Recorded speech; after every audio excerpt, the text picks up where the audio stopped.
Oi, gente, tudo bom com vocês? Espero que todos estejam com saúde, né? Nesse vídeo nós vamos tratar dos direitos fundamentais, a princípio de uma camada, né, do estudo desses direitos que a gente pretende fazer num primeiro momento a fim de caracterizá-los. Então nós vamos elencar hoje com vocês quais são as características dos direitos fundamentais.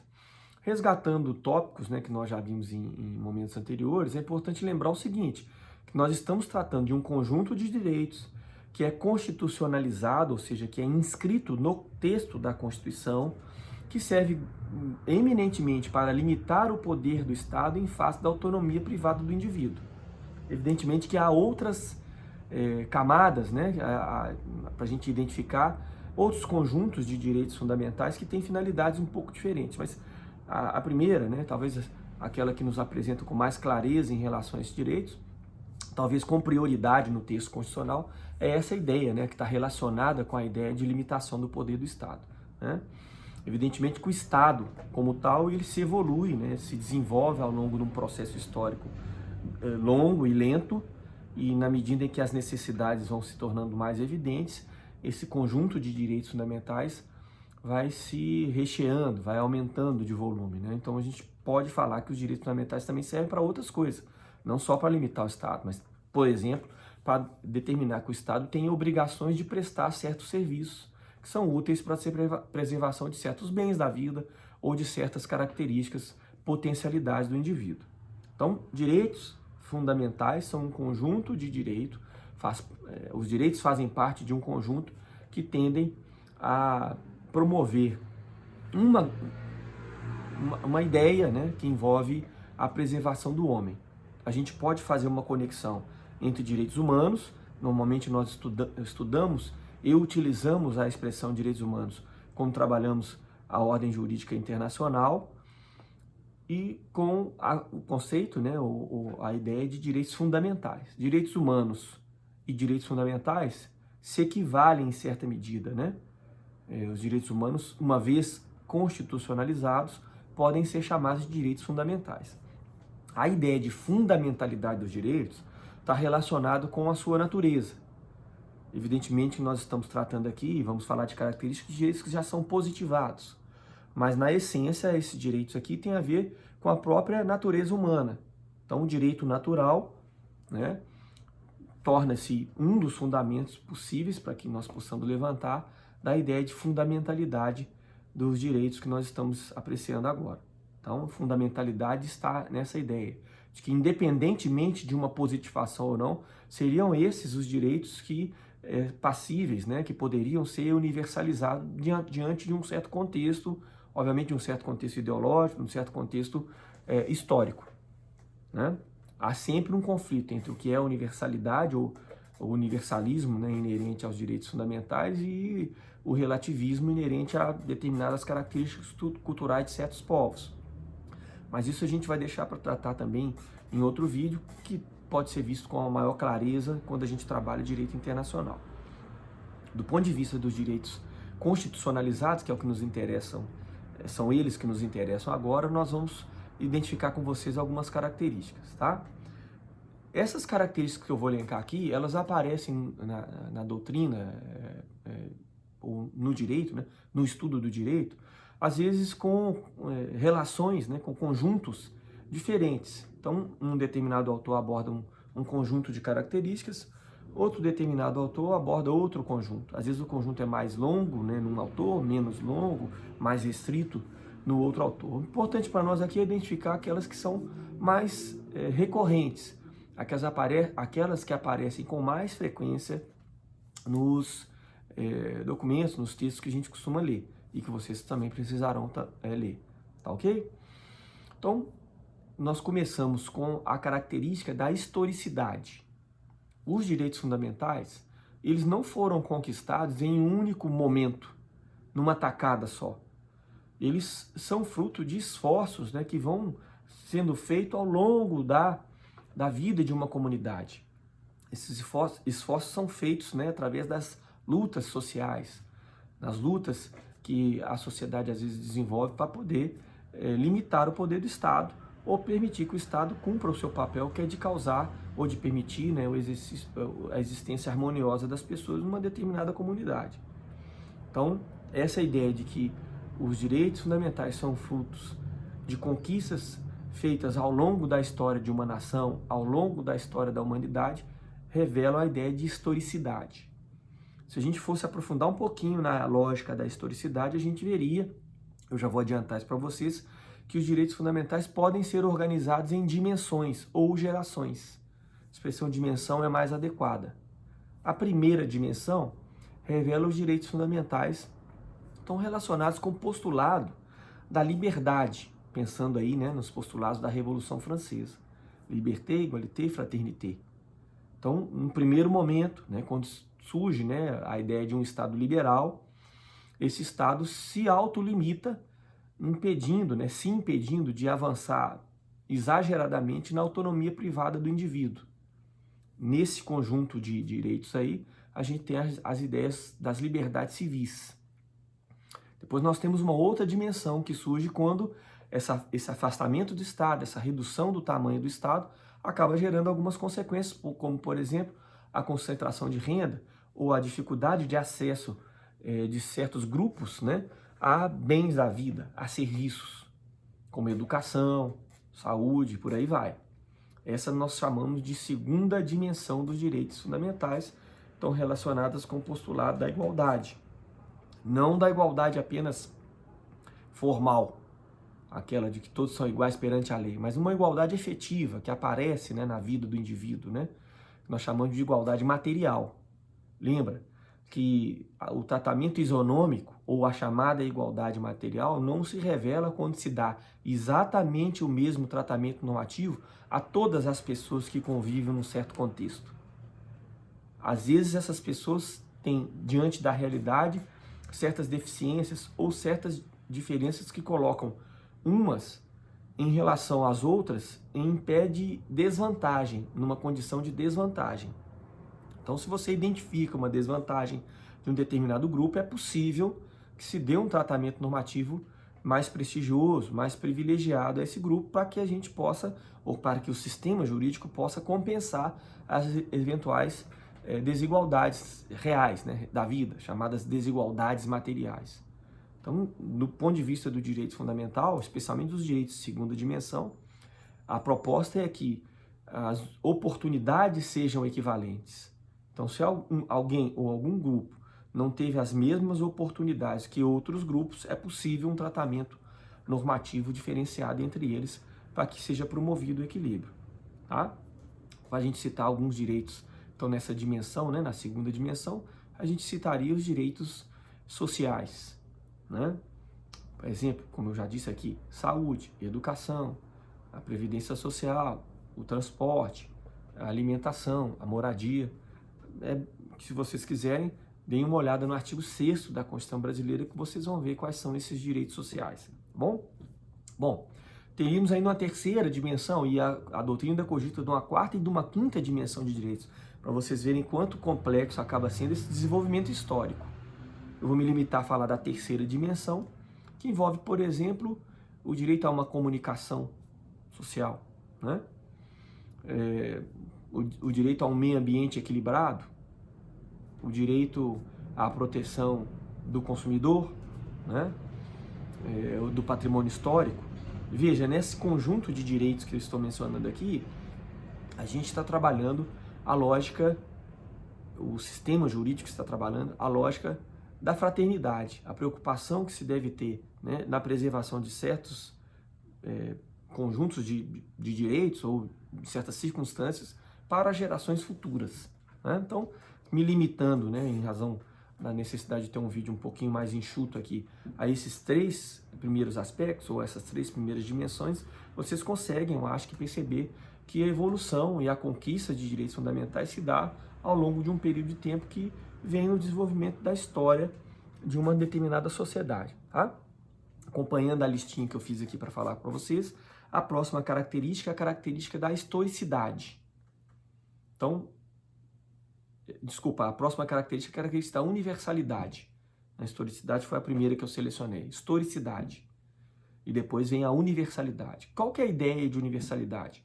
Os direitos fundamentais não se destinam a pessoas de um determinado nicho, de um determinado grupo, e sim a todas as pessoas que estão numa comunidade, independentemente do seu sexo, da sua orientação sexual, da sua cor da pele, se você preferir, da sua raça, da sua origem nacional ou da sua origem regional.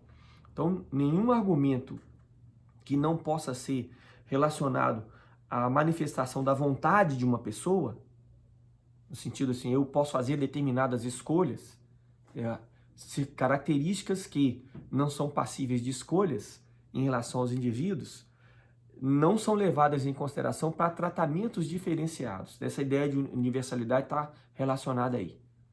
Então, se você, por exemplo, é negro, ou é branco, ou é amarelo, você vai ter exatamente a mesma gama, a mesma pauta de direitos fundamentais que qualquer outro cidadão.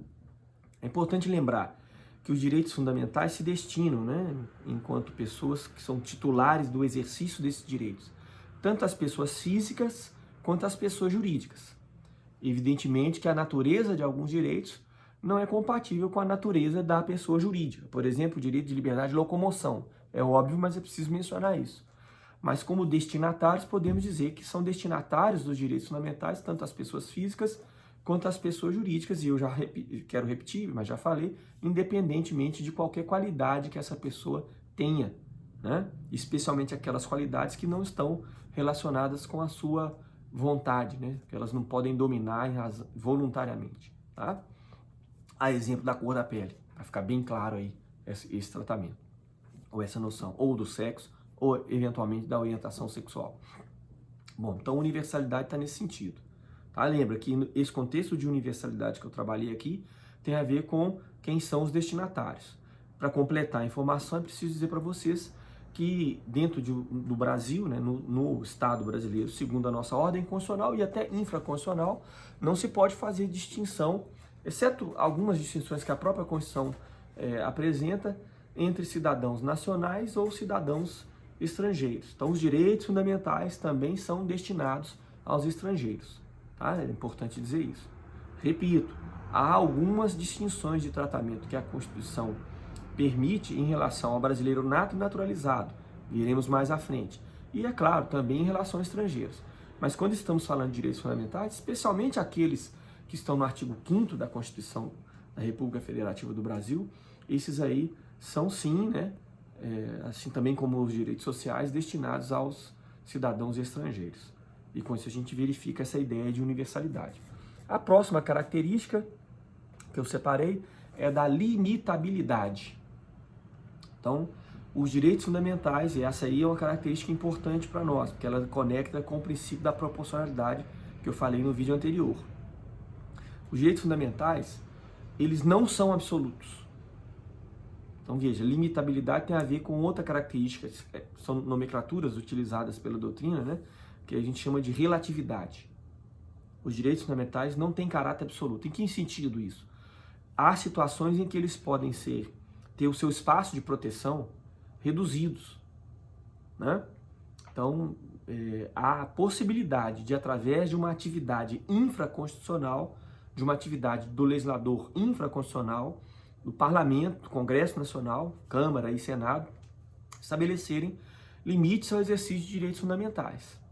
Em determinadas situações, até mesmo o Poder Executivo estabelece esses limites validamente.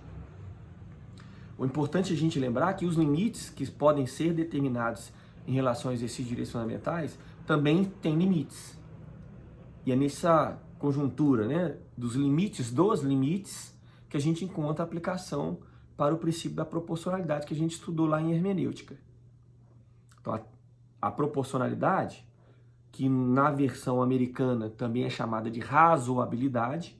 Então, para o constitucionalista, proporcionalidade e razoabilidade não tem distinção ontológica, essencial. Pode ser que tenha um espaço para fazer uma distinção em relação à matriz do pensamento, enquanto a razoabilidade é o nome que se dá à ideia de devido processo substantivo na matriz americana, a proporcionalidade é o nome que se tem ou que se busca em fontes europeias, especialmente na Alemanha. mas para o nosso trabalho, né, e vocês podem conferir isso na jurisprudência do próprio Supremo Tribunal Federal, é possível aplicar a expressão proporcionalidade de uma maneira semelhante à que se pode aplicar a expressão da razoabilidade enquanto princípio, que nada mais é que a verificação da validade de uma norma restritiva de direito. Então, para verificar a validade de normas que restringem direitos fundamentais, eu aplico a técnica ou utilizo o princípio da proporcionalidade. Há estruturas teóricas, né, há autores que entendem que essa é a melhor técnica, talvez a única possível, para se afastar de determinados conflitos. Lembra que eu disse para vocês que em aulas passadas que os direitos fundamentais devem estar presentes e podem estar presentes em um quantitativo de número na mesma situação, ora concorrendo para o mesmo propósito, ora às vezes entrando em conflito. Então existem esses fenômenos, né? Aliás, como características. A concorrência, direitos fundamentais podem existir em conjunto na mesma situação fática, seguindo paralelamente, talvez de uma maneira até indissociada, né? Por exemplo, direito de reunião ligado à manifestação de expressão ou de pensamento, né? A liberdade de expressão, manifestação de pensamento. Mas há situações em que esses direitos entram em conflito. Às vezes com um único titular, a exemplo da ideia do direito à vida, que se choca em algumas circunstâncias, por exemplo, do uso de uma medicação ou de um processo terapêutico que envolve, por exemplo, a transfusão de sangue, e a manifestação religiosa, liberdade de culto ou liberdade religiosa. Um próprio indivíduo tem essa espécie de ambiguidade aí, né? O que prevalece? Direito à vida ou direito de liberdade religiosa? A gente vai ver situações exemplares disso em momentos futuros. Mas veja que há já aí uma possibilidade de um conflito. Eventualmente acontece o conflito entre pessoas que são titulares diversos, né? Por exemplo, eu desejo retratar a sua vida, mas você não quer ser retratado. Só que você é um personagem público. A sua vida, de alguma maneira, já interessa ao público. Eu faço o retrato. Se esse retrato te causar algum dano, você depois obtém a reparação a posteriori, já que não é possível no Brasil a censura, né? Especialmente a ideológica, a política e a artística. Então, são contextos onde você verifica esse conflito. E a ideia de limitabilidade está aí, né? Nesse jogo. Há determinados direitos que, em circunstâncias tais, que devem prestigiar a coletividade, porque é essencial, né, uma determinada restrição a fim de garantir a convivência harmoniosa da coletividade e a manutenção dessa convivência, obviamente. Então essas restrições são admitidas. Ora expressamente pela Constituição, por comando da Constituição, ora decorrentes de uma mensagem implícita no texto. Tá? Mas o fato é que é característica dos direitos fundamentais ter esse caráter relativo, né? No sentido de poderem ser objeto de algum tipo de limite que é dado ou pela própria Constituição ou pela norma infraconstitucional. Quer meu exemplo? O direito de ir e vir. Em determinadas situações, esse direito pode ser restringido, né? Um exemplo muito óbvio, mas é bom falar. Se o sujeito comete um crime, ele tem a possibilidade de ser preso, após, é claro, um processo regular, né, onde também lhe sejam garantidos alguns direitos fundamentais, e quando ele tiver uma sentença já definitiva contra si. Então, como ele cometeu um delito, ele tem como sanção a restrição à sua liberdade, e o direito de ir e vir não deixa de ser um direito fundamental, ok? Então, limitabilidade, junto aí com a ideia de relatividade. A próxima que eu relacionei aqui é a ideia de concorrência, eu já abordei, e em seguida a irrenunciabilidade. Os direitos fundamentais são irrenunciáveis. Significa dizer que uma pessoa não pode voluntariamente, por ato próprio, abrir mão em caráter definitivo de um direito fundamental. Alguém pode estar pensando aí, né, em casa, mas espera aí. Eu sei que integridade física é direito fundamental, eu sei que direito de ir e vir é direito fundamental, o direito de expressão é fundamental também, tem essa noção, mas tem situações que eu não quero exercer nenhum desses direitos. E alguém pode estar pensando, mas havia inclusive algumas ordens religiosas onde a pessoa faz voto. Por exemplo, o voto de castidade, o voto de silêncio, né, o voto de clausura. Então como é que fica isso? A questão é que nessas hipóteses onde a pessoa abre mão de um direito, ela não abre em caráter definitivo, ela não está exercendo a renúncia, ela está deixando de exercê-lo por vontade própria, evidentemente em caráter temporário, eventualmente, né? Aquele direito que a Constituição garante.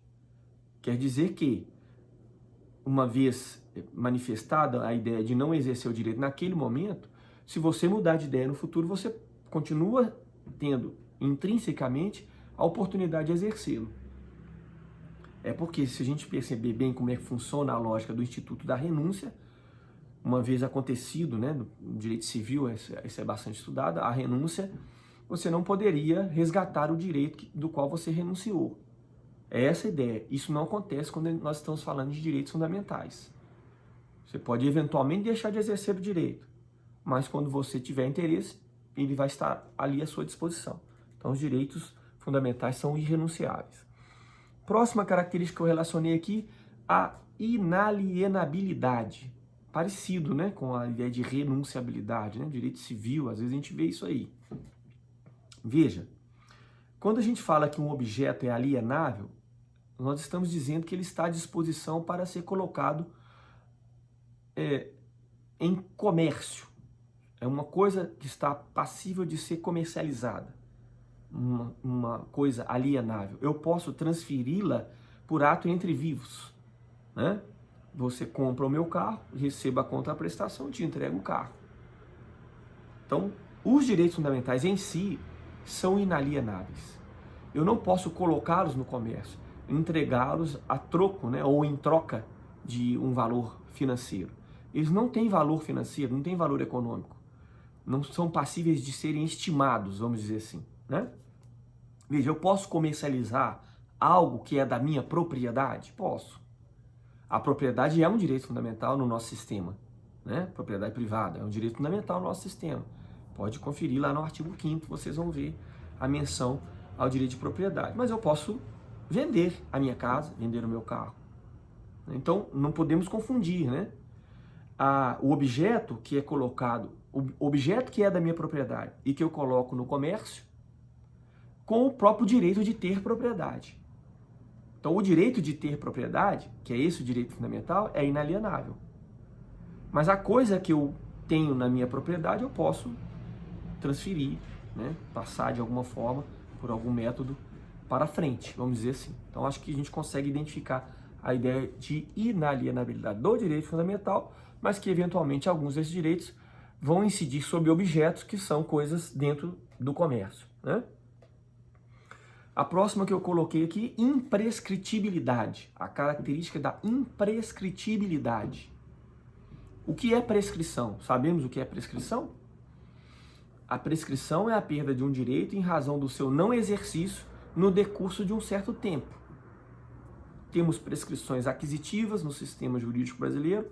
Prescrições podem ser consideradas como relacionadas com a perda do exercício do direito, né? Chamada prescrição aquisitiva, né, que se dá em relação à propriedade, né, através da uso capião. Então, se de um lado o sujeito que não exerceu o direito tem a possibilidade de perdê-lo em favor de quem o exerceu, né? De todo modo, você tem o caráter de perda em razão do não exercício como evidência de uma ideia relacionada à prescrição, tá? Que, de alguma medida, se relaciona até a uma outra ideia, que é a promoção da segurança, né? Então, se eu não uso em determinado tempo, esse direito passa para outro que usou. Isso existe, prescrição, né? Se eu não exerço determinado ato, né, não vou a juízo buscar um determinado direito, eu não poderei ir a juízo mais porque está ali incidindo a prescrição. Por exemplo, uma prescrição de uma ação, né, do direito de ação, né? No caso da indenização por danos morais, né? Indenização, reparação de danos em linhas gerais, 3 anos. Se eu não for juiz em 3 anos, a partir do momento em que esse dano ocorreu, eu perco o direito de ir a juízo para obter a reparação por ele. Essa é a ideia de prescrição que muitos de vocês já conhecem. Essa questão não ocorre em relação a direitos fundamentais. Não se pode perder os direitos fundamentais por não tê-los exercido em certo tempo. É isso que significa a característica da imprescritibilidade, tá? De novo, se formos pensar em termos de propriedade, o objeto que é da minha propriedade pode ser perdido, né, em razão de não tê-lo exercido, ou no mínimo exercido a vigilância sobre ele, não tê-lo utilizado ou exercido a vigilância sobre ele. Exemplo claro da uso capião, mas veja, não estamos falando do direito de propriedade, estamos falando da propriedade em si, do objeto sobre o qual incide esse direito de propriedade, tá? Que pode então ser transferido, né, pelo não uso, tá? Não vamos fazer essa confusão. Próxima característica que eu relacionei aqui: indivisibilidade e interdependência. São duas características parecidas. Indivisibilidade e interdependência. Se nós formos analisar o rol de direitos fundamentais que está na nossa Constituição e aqueles também que aparecem no cenário internacional, esses conjuntos de direitos, eles estão sempre interrelacionados, estão sempre conectados uns com os outros. Então, daí a gente tem a ideia de que não se pode dividir, né, no sentido de separar de uma maneira estanque o exercício de um em relação ao outro. Acho que a gente poderia citar como exemplo, que eu já mencionei aqui, a necessidade de manifestar determinado pensamento, né? Para que eu leve o pensamento a alguém, eu preciso de um meio. Esse meio, por exemplo, pode ser um meio de comunicação, ou mesmo a redação de um determinado livro, quer dizer, um objeto através da imprensa. Então a gente conecta, por exemplo, a liberdade de expressão, manifestação de pensamento ou de expressão artística através de um veículo. Então a comunicação, né, que também é um direito fundamental, conectada de uma maneira indissociável, no exemplo que eu citei, da ideia de direito à informação e, portanto, da ideia de direito de expressão de pensamento. É um exemplo. No exemplo das biografias não autorizadas, a gente vê essa ideia de indivisibilidade do sistema, né? Ora, de um lado eu tenho o direito de alguém preservar sua intimidade, do outro eu tenho o direito de alguém exercer uma atividade lícita através do retrato artístico ou documental de uma vida de um personagem, para não ter muita dúvida, muita divergência aqui, de um personagem público, onde a vida desse personagem, a maneira dele agir, interessa a uma coletividade. Do outro eu tenho a censura, ou a vedação de censura, melhor, né? Que fique bem claro que ela é vedada, pelo menos a ideológica, a política e a artística. Então essa conexão entre esses direitos, né, envolve a ideia de indivisibilidade, né? Certo? Próxima característica: vedação de retrocesso. E eu estou chegando aí ao final do vídeo. Esse vídeo é um vídeo bastante longo, né? Conjunto de princípios, um conjunto de características que até resumir aqui, né? Reduzir um pouquinho para falar com vocês, é longo, né? Mas então, vedação de retrocesso. Acho importante a gente mencionar sobre a vedação de retrocesso nesse vídeo.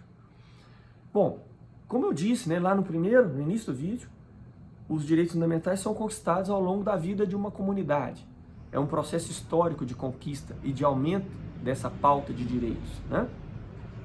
Então, os direitos de liberdade, os direitos civis, os direitos políticos, os direitos sociais. Então, ao longo de um tempo, você recheia essa pauta. O que a ideia ou a característica da vedação de retrocesso preconiza é que esses direitos, uma vez conquistados pela sociedade, não devem ser subtraídos dessa mesma sociedade. Eu não vou afirmar para vocês que não é possível, especialmente em determinados casos, que haja conformação desses direitos ao longo da vida do país.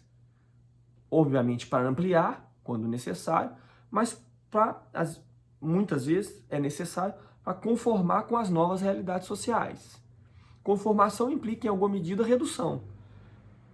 Então, o retrocesso aqui que é vedado é aquele retrocesso que significa a abolição dos direitos que já foram conquistados.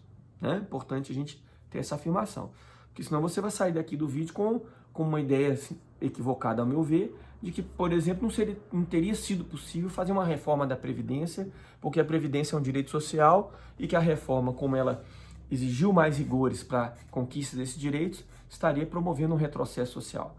Bom, em alguma medida é possível cogitar de eventuais retrocessos, porque aquela sintonia fina, né, aquele limite ali da ampliação dos rigores ou dos requisitos para obter certos direitos foi exagerado, né? É uma possibilidade, isso é possível você concluir, mas em geral é também possível que os direitos se adaptem às realidades novas, que podem ser mais benéficas para a sua prestação ou menos benéficas. A gente tem que conectar a ideia de vetação de retrocesso com os limites que o Estado tem, do ponto de vista financeiro, para a determinação de certos direitos, especialmente os direitos sociais que dependem de prestações, né? Quando para existirem ou para chegarem nos seus destinatários. Então, cuidado, né? A vetação de retrocesso é sim uma característica dos direitos fundamentais, mas alguns desses direitos podem, dependendo das circunstâncias econômicas, históricas, políticas, sofrer algum tipo de conformação, e essa conformação, não nego, pode ser redução, né? Desde que o âmago dos direitos não seja eliminado, essa redução adequada a ideia de razoabilidade, a ideia de proporcionalidade, ainda assim é válida, tá bom? Então cuidado aí com a vedação de retrocesso, que é algo que admite uma certa análise em determinados contextos. E finalmente, a característica da aplicabilidade imediata, né? Essa está prevista aí, inclusive, no próprio artigo 5º da Constituição, lá no seu parágrafo 1º, né? Então, os direitos fundamentais, e especialmente os direitos individuais, direitos e garantias individuais, têm aplicação imediata. Significa dizer que eles estão elencados em normas ou na concepção do José Afonso da Silva, ou em normas de eficácia plena ou em normas de eficácia contida. Ou a redação do texto constitucional já nos permite, a partir do próprio texto, entregar esses direitos aos seus destinatários, normas de eficácia plena, ou a redação nos permite entregar aos destinatários, mas autoriza a restrição, lembrando que a restrição tem limites, de novo, né? Característica das normas de eficácia contida. Então, com relação ao artigo 5º, isso é uma ideia que é tranquila. Em relação aos direitos sociais, importante a gente fazer aqui não vou dizer que seja uma ressalva, mas fazer aqui uma ponderação. Em relação aos direitos sociais, muitos deles, como eu já afirmei aqui, são direitos a uma prestação. O Estado tem que prestar um serviço, entregar um certo bem, né? E nessa medida a gente tem questões relacionadas a orçamento, né, a obtenção de recursos financeiros para que essa prestação aconteça. Então, a ideia de reunião desses insumos, de reunião desses recursos necessários à entrega efetiva dos direitos sociais, nos permite dizer, e alguns deles sim são definidos em normas programáticas, que têm eficácia, mas não necessariamente aplicabilidade imediata, porque ficam a depender de uma conformação, de criação de estruturas, né, através da atividade legislativa ordinária ou através da atividade do Poder Executivo. Então, alguns direitos sociais demandam leis, né, para ser muito objetivo, muito claro aqui, né, que vão permitir saber exatamente como o Estado fará para prestá-los, tá? Então, a gente pode dizer que a aplicabilidade funciona em termos gerais, para todos os direitos fundamentais, mas a chamada eficácia social, que é aquela entrega efetiva em alguns direitos, especialmente nos direitos sociais, a uma prestação, isso fica a depender da atividade normativa posterior. Tá? Acho que é uma ressalva que eu preciso fazer com vocês, tá bom? Mas é característica dos direitos fundamentais, citei aqui no rol, essa aplicabilidade imediata, tá bom? O texto de apoio que eu já encaminhei para vocês traz alguns detalhes, traz algumas outras características que eu achei menos relevante falar aqui num vídeo que já vai com 33 minutos, né? Um vídeo longo dessa vez. Espero que o que eu expliquei em relação a esse vídeo consiga chegar a vocês de uma maneira tranquila, vocês consigam compreender o texto. Havendo dúvidas, vocês colocam aqui, né, nos comentários. É interessante a gente fazer essa interação, até porque o vídeo, quando se coloca os comentários, ele circula um pouco mais, né? Se também vocês têm outros canais para conversarem comigo, especialmente o pessoal da Fadivale, para que a gente possa sanar essas eventuais dúvidas, tá? Espero que vocês tenham bons estudos nessa semana e que continuem com saúde, né? Preservando, se limpando as mãos a todo momento, tendo cautela quando forem à rua. A gente sabe que é necessário muitas vezes praticar certas atividades, ninguém tem dúvida disso. Devemos ir à rua quando necessário, mas indo com a cautela. Ou usa a máscara, se você tiver acesso a uma, sempre lavando ou limpando as mãos, tá? Para que vocês se conservem com saúde e que em breve nós estejamos juntos aí, tá bom? Obrigado de novo pela atenção de vocês. Tudo de bom.